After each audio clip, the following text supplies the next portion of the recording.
okay, I got some cameras up. I got one in my living room. I got one in my garage. They can see me pulling up. But am I really secure? Imagine being in the privacy of your own backyard, and you think that it's just you, and you've got security cameras. You're laying out by your pool in your bikini or however it is you lay out by the pool, and you think that it's private, but the whole world can see.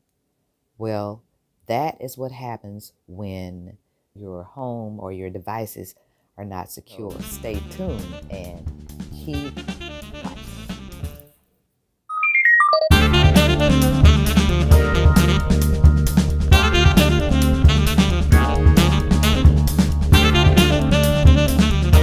I want to tell you about a conversation my sister and I had.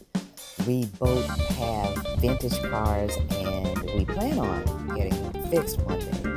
So I have a 1983 Nissan, 280Z Nissan, and it had the louvers and all that, and it actually cranks and runs.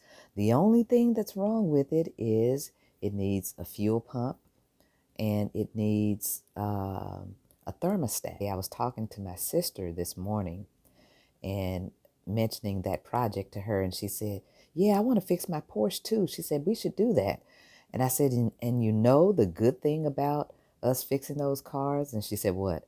I said, they don't have technology in it, in either of those cars. But I was working on an app and I needed geolocation services. I wanted to know how to do that. And what I learned is in the phones, there's this sensor that when you are online, there are the towers, and your cell phone is picked up by that signal. And so there's actually a place you can look and you can see those signals online on this particular website, and you can see every bit of traffic, and that's how they can tell how much traffic is on the road. There's all these signals that are in the air, and they show up as like a dot or a dash, and that represents a car that is on the road, and that's how they tell how much traffic there is.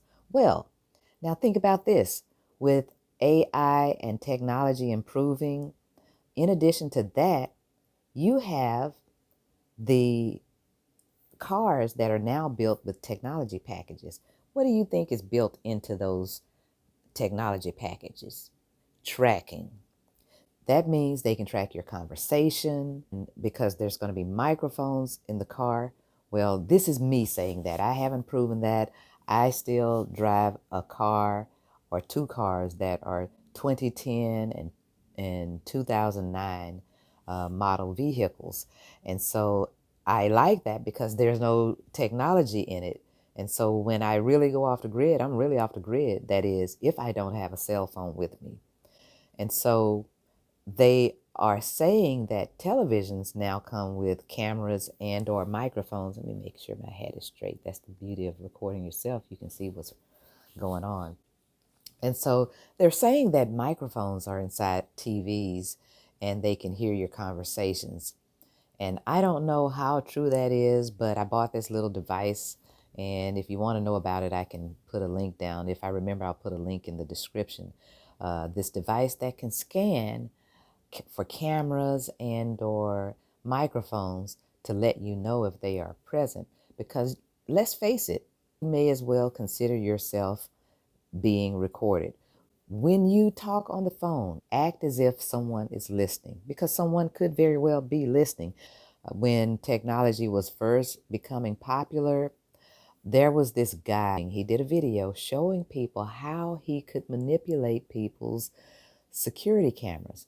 And he was showing, and I'm sure this video has probably been taken offline, maybe not. Maybe it's on the dark web now, but it used to be on the very public web back when the internet was first becoming popular.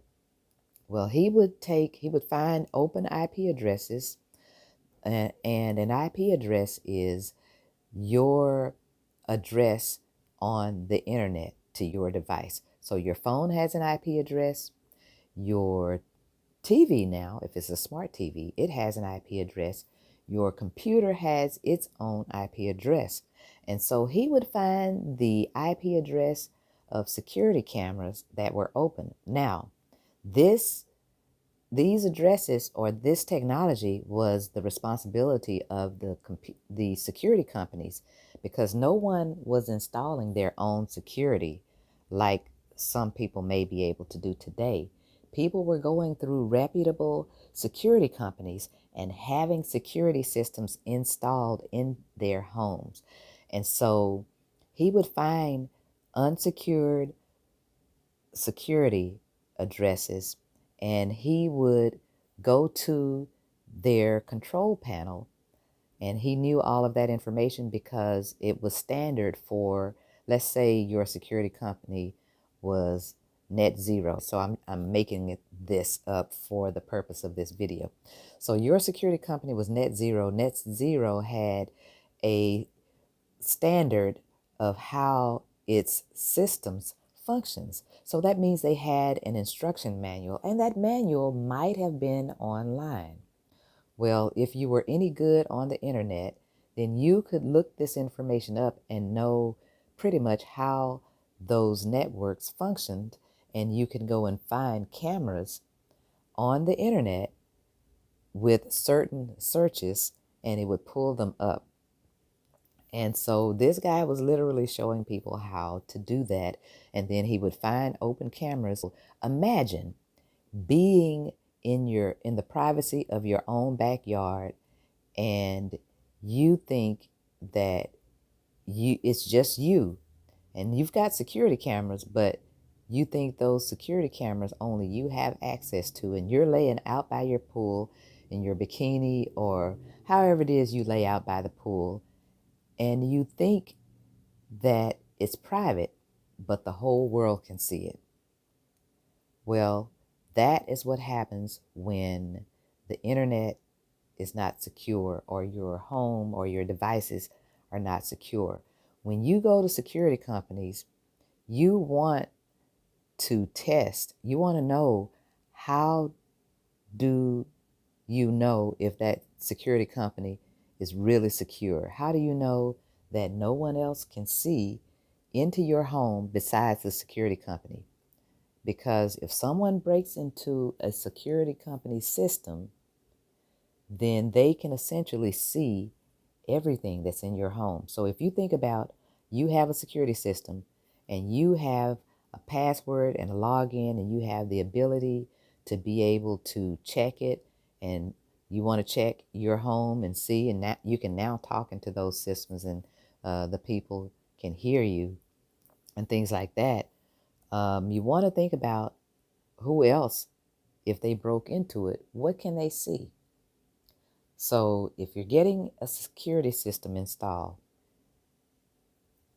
where are you placing those security systems? What is being secured, and who all could possibly have access to it? If someone broke into that security system, can they plan an attack on your home based on what they're able to see through those security systems? You do want to have security systems and you want to be secure, but you want to think about things like that. And so it's good to work with someone to help you, not just for the sake of, okay, I got some cameras up. I got one in my living room. I got one in my garage. They can see me pulling up. But am I really secure? You want to think about that. When you are securing your house and when you are using these companies, are you really, really secure? And if you are, prove to me. You want to ask them, say, prove to me how I am really secure. How can I know that I am really secure? And I don't want to say things like that over the internet, because now you'll have people watching this video saying, okay, this is how she's telling people that this is how they can know that they are secure. So I can plan an attack around that. So you don't want to put everything on the air or on the web. And that's what people did not understand. I was telling them, back in 2010, 2011, when Facebook and Instagram and all these social media accounts were being popular. Oh, I get to see my grandbaby. Oh, I get to see my friend who's in California and I'm in Texas. Or I get to see my aunt or cousin in New York and I'm in Texas or I'm in Arizona.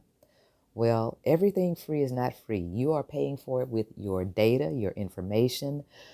When you sign up for any service that is free, they are collecting several pieces of data. They are connecting you to people, and this is good and it's bad. It's good for business people because now I know how to go and buy advertising that follows people with certain habits. And people know, or YouTube knows, whoever clicks on this video, they already know that you're going to click on this video because they have algorithms, they have history, they have habits. And they know if you don't watch it today, if they keep showing it to you, they know just about when you will watch it. That's what algorithms do. And all an algorithm is a series of habits or patterns of a person or a thing being tracked on the internet. And a series of actions or habits means that after so many times, then this is the next logical step of action that a person is going to take based on the algorithm. And so you could Google that term, look up the term. This is the Rhonda K definition in simple terms of algorithm. And I like to put things in simple terms so people can understand it. We have all this technology and everybody wants to sound smart. And that's what I don't like about tech people. And I can say that because I'm a tech person. And you want to use these terms to sound sophisticated and sometimes even to intimidate people. Speak English so people know what they're buying, and you will turn out a lot better. A lot of people have purchased duplicate services that overlap, which in some cases is good in case one breaks, you have something to fall back on. That is for big business. But when you're a small company, you don't need to be paying double and triple for stuff. You need to know how to use what you already have and how to maximize that until such as a time as you need what is called redundancy. And redundancy is I have my files stored in the cloud, I have my files stored in another backup somewhere else, and I have my files stored in another location. So that's what's called redundancy. You have multiple instances. An instance is just a copy or another place where something exists. When I say a WordPress instance, it is one WordPress server. If I say two WordPress instances, then I mean two different WordPress setups.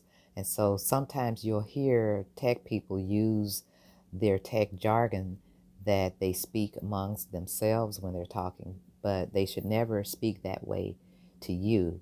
So if you're talking to a tech person, never be intimidated to say, hey, speak English. Sometimes they just don't know how to speak English, you know, because they have been talking that way for so long and to their peers. So a lot of tech people don't know how to talk to people, and that's where they have what I would call a liaison or a person in between to translate the needs and requirements uh, from the technical department to the client in English. So maybe if you're in, middle to enterprise level operations and you are having these technical projects done, you'll probably want to have an in-between, a liaison, that is someone to liaise between the tech department and the stakeholder or the client, the person who is going to be using or setting the criteria for the technology that you need. You need someone in the middle that knows both languages. And it's kind of like, if you think about it, it's kind of like having a, a sign language or a foreign language interpreter, someone who can interpret tech jargon to the client and vice versa. They can take the English requirements and write out specifications for the programming or the IT department to complete the development of your project. I'm Rhonda K, and that's all I have to say for today. I'll see you in the next video. I'm Rhonda K, and if you've never watched this channel, you're going to want to stay tuned because I'm going to be sharing a lot of information. A lot of not just news you can use, but stuff you can put into practice right away.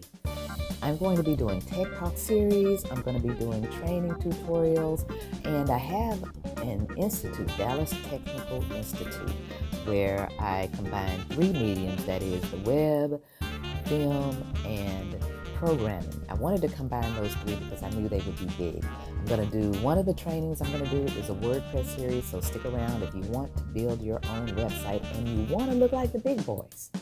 I'm going to help you to be able to do that for yourself.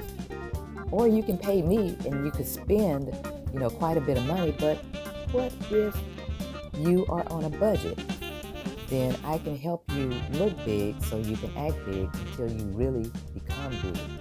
Then I'm going to be doing a programming series of training, so stay tuned with that. We're going to talk about a lot of things, AI.